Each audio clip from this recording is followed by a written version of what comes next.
Comment gérer ta comptabilité en tant que micro-entrepreneur en France ou indépendant en Suisse ou en Belgique? C'est une question que j'ai énormément souvent, donc j'ai décidé de te montrer grâce à ce document comment tu vas pouvoir régler ce problème très rapidement. C'est vraiment pas compliqué, par contre il faut le faire régulièrement. Donc je vais te montrer tout ça dans cette courte vidéo. Donc moi ce que je te propose c'est que tu puisses récupérer déjà ce document, je le mets en description, tu t'abonnes à ma chaîne YouTube et je te montre tout de suite comment fonctionne ce document. Donc, ce document, c'est simplement évidemment des lignes, hein. La comptabilité, c'est uniquement des lignes à remplir. C'est pas la chose la plus cool à faire dans le business, évidemment, mais c'est super important pour savoir là où tu en es. Évidemment, pour euh, savoir si tu es sur la bonne pente, si tu es sur une pente ascendante ou descendante. Mais évidemment, voilà, tu es obligé de le faire. Moi, ce que je te conseille de le faire, c'est dans le pire des cas, une fois par mois. Le mieux serait même une fois par semaine. Voilà, tu prends 30 minutes à 1 heure par semaine pour faire ça en fin de semaine, le vendredi après-midi ou n'importe. Mais voilà, donc ce document, comme je t'ai dit, c'est vraiment plein de lignes à remplir.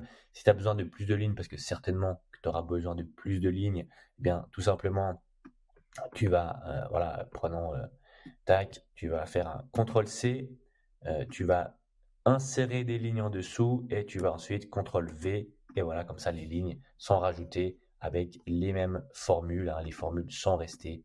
Voilà, si tu as besoin de rajouter des lignes, c'est pas du tout un problème. Alors, ici, chaque ligne représente une facture, soit une facture que toi tu as émise, soit une facture que tu as reçue. Et pour chaque ligne, il y a évidemment des colonnes. Donc, la date du paiement, c'est obligatoire de mettre. Le numéro de la facture, soit c'est toi qui as émis la facture, donc tu as choisi un numéro de facture, mets-le dans l'ordre. Évidemment, les factures, hein, on les met souvent dans l'ordre. Souvent, on utilise aussi la date pour créer une facture. Par exemple, pour moi, ce qui peut être intéressant, ce serait mettre 15/1/2024. Donc, ce serait 15.1.2024. Puis après, un tiret. Et puis, c'est la facture sur l'année. C'est la facture numéro. Du coup, c'est la facture numéro 1. Voilà, par exemple. Ça, c'est une facture que j'ai émise, vu que c'est en vert ici. Donc, voilà, ça pourrait être le numéro de la facture, par exemple. C'est possible. Mais après, il y a plein d'autres manières. Tu peux mettre simplement 1, 2, 3, 4 si tu préfères aussi. Ça va très bien. Pour le numéro de la facture les factures que tu reçois, ben là, dois justement regarder sur la facture quel est le numéro qui a été mis. Ensuite, le nom du fournisseur, la catégorie de la facture. Donc là, j'ai mis les catégories possibles. En vert, c'est quand toi tu émets la facture, donc quand tu vas recevoir l'argent. Et en rouge, c'est une charge, c'est quand tu vas payer toi-même la facture. Ensuite, de quelle manière? Donc soit virement bancaire, carte de crédit ou cash. D'autres infos, si tu as besoin de mettre d'autres infos, c'est possible aussi. Ensuite, une remarque un peu plus précise sur la facture. Moi, j'aime bien mettre pourquoi est-ce que la facture, voilà, c'est par exemple, ici, j'ai mis une publicité Facebook qui était payée qu'une carte de crédit. Ben, c'était de la publicité pour un e-book, par exemple. D'accord? Si tu peux le faire. Et ensuite, ici, alors là, c'est important d'être un peu attentif. C'est les entrées d'argent. Là, c'est TTC, donc toute taxe comprise, les entrées et les sorties, toutes taxes comprises. Et là, c'est les entrées d'argent hors taxe ou les sorties d'argent hors taxe. Maintenant, tu n'as pas besoin de remplir les deux. Le tableau va se remplir tout seul. Je vais t'expliquer comment. Ici, bon, tu as le solde, c'est-à-dire que voilà, c'est les, pour savoir à combien t'en es, en fait, quel est le bénéfice enfin, combien tu as sur le compte, en gros, à à la fin du mois, enfin, après avoir payé cette facture. D'accord? Donc ça, c'est vraiment le solde. Une fois que tu as fait, il y a eu les entrées et les sorties d'argent. Ici, tu as la TVA. Donc là, j'ai mis 8,1. C'était pour un exemple pour la Suisse. Prenons en France, c'est 20. En Belgique, c'est 21. Et comme tu vois, le tableau se change automatiquement. Donc, je vais remettre 21% pour la Belgique et vous avez vu, ça change automatiquement les entrées d'argent. Donc, prenons 20 pour la France. Ici, la seule chose que tu dois remplir, c'est l'entrée d'argent, donc la facture que toi tu as émise en TTC, toute taxe comprise.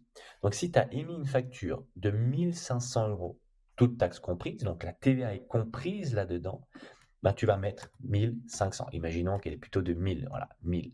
Hop. Ça veut dire qu'en fait, c'était une entrée d'argent de 833,33 euros hors taxe. D'accord? Parce qu'en fait, étant donné que c'est toi qui as émis la facture, bien, tu vas devoir payer là-dessus 166 euros de TVA. C'est de la TVA qui est due à l'État. D'accord? Donc, là, c'est vraiment la seule chose que tu dois rentrer ici, c'est la TTC. Maintenant, comment faire si tu n'es pas encore inscrit à la TVA, si tu n'as pas besoin de prendre, enfin de, de, de facturer la TVA ni de payer la TVA, et bien tout simplement, tu vas mettre zéro. Et comme ça, le montant TTC, le montant hors taxe, du coup, devient le même. Et tu as vu là, tu as plus de TVA à payer ou à récupérer. Mais prenons un exemple à 20% pour la France. Et donc ici, pareil, le seul montant que tu dois rentrer, c'est le montant TTC. Donc c'est vraiment le montant total que tu vois en bas de la facture. C'est pour ça que je t'ai créé ce document-là, pour vraiment que ce soit très facile pour toi. C'est le montant qu'il y a en bas de la facture, le montant TTC. Prenons 1200 euros, tac, ça change automatiquement. C'est comme si c'était une sortie d'argent de 1000 euros hors taxe, parce que tu vas pouvoir récupérer 200 euros de TVA avec le décompte de TVA. Donc voilà, comme ça, tu as tout. Et la seule chose que tu as à faire, prenons un exemple, on va dire qu'il y a eu une deuxième facture aujourd'hui, le 12 du 11 2024. La facture, bon voilà, je mets n'importe quoi, on va dire que c'est ça le numéro de la facture que j'ai reçu, que c'était une facture d'un fournisseur,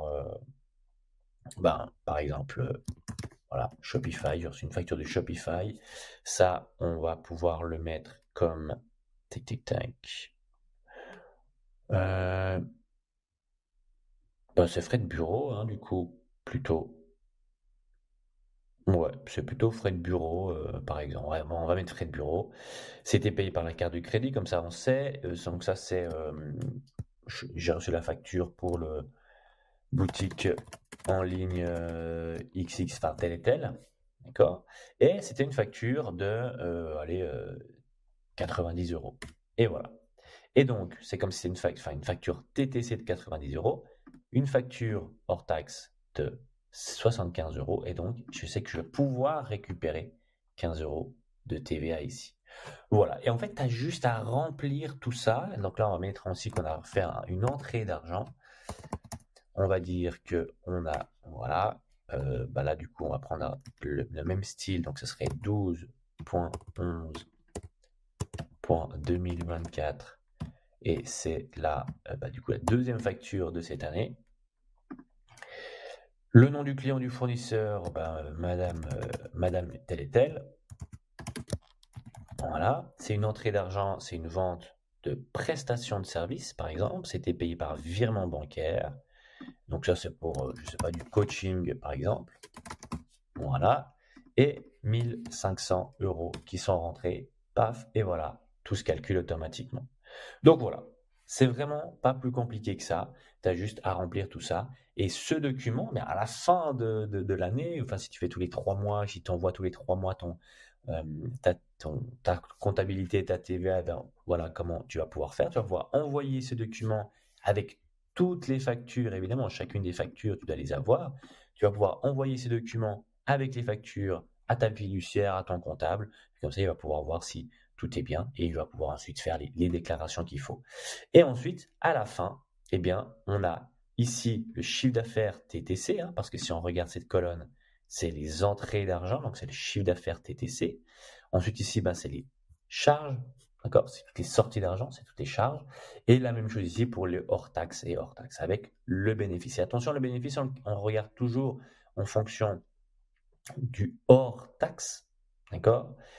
Parce que sinon, ça peut être un peu biaisé de regarder le bénéfice sur le chiffre d'affaires TTC, parce qu'à la fin de l'année, c'est possible que tu doives encore redonner de la TVA, d'accord? Donc là, dans ce cas-là, effectivement, ça va être le cas, parce qu'on a fait plus d'entrées d'argent que de paiement, que de sortie d'argent, et donc on va devoir encore payer 265 euros de TVA. Mais attention, cette TVA, tu l'as eu, d'accord? Tu l'avais sur ton compte, parce que c'est pas quelque chose que tu dois devoir payer avec ton bénéfice. C'est juste une balance de TVA, et cet argent-là, il est dû, mais en fait, dès que tu reçois l'argent de factures, l'argent de la TVA, tu dois absolument la mettre sur un compte que tu ne touches pas. Parce que sinon, effectivement, cette balance de TVA, tu vas devoir la payer de ta propre poche, donc ça va être un peu compliqué.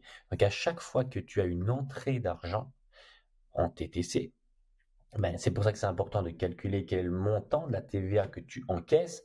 Et ce montant de TVA, mets-le de côté sur un compte et c'est vraiment le compte TVA, un compte bancaire TVA que tu ne touches jamais, tu ne peux pas t'en servir parce que c'est de l'argent que tu vas devoir à l'État tout simplement.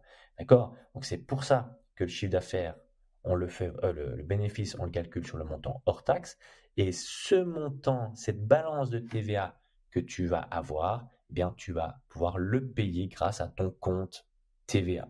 Et à la fin d'année, si tu as un petit peu de bénéfice sur le compte TVA, eh bien là, tu vas pouvoir le remettre, on va dire, sur ton compte courant pour ton business. Voilà. C'est pas forcément évident de réussir à gérer sa TVA correctement. D'accord? Donc, fais ce tableau pour la comptabilité déjà correctement. Ça, c'est très facile à faire. Et moi, ce que je te conseille, c'est qu'à chaque fois que tu as une entrée d'argent TTC, regarde le montant que tu as là en TVA et ça, tu le mets de côté. Euh, le temps que tu reçoives tes factures de TVA officiellement, le temps que tu payes euh, ta TVA officiellement pour être sûr de ne pas devoir sortir de l'argent de ta propre poche. Parce que là, c'est souvent ce qui peut poser problème en fait aux entreprises, hein. Elles n'ont pas fait attention à ça et du coup, elles ont des montants énormes de TVA à payer, et elles s'en sortent plus et ça peut être compliqué. Voilà pour ça, voilà pour ce document. Il me semble que j'ai dit tout ce que j'avais à dire là-dessus. N'hésite pas à récupérer ce document, je te le mets en description. Si tu as des questions, mets-les-moi en commentaire, j'y réponds avec grand plaisir. Moi, je te dis à très vite pour une prochaine vidéo, soit pour te présenter un document, soit pour te donner des conseils pour faire exploser ton business. Donc moi, je te souhaite une très bonne journée. Ciao.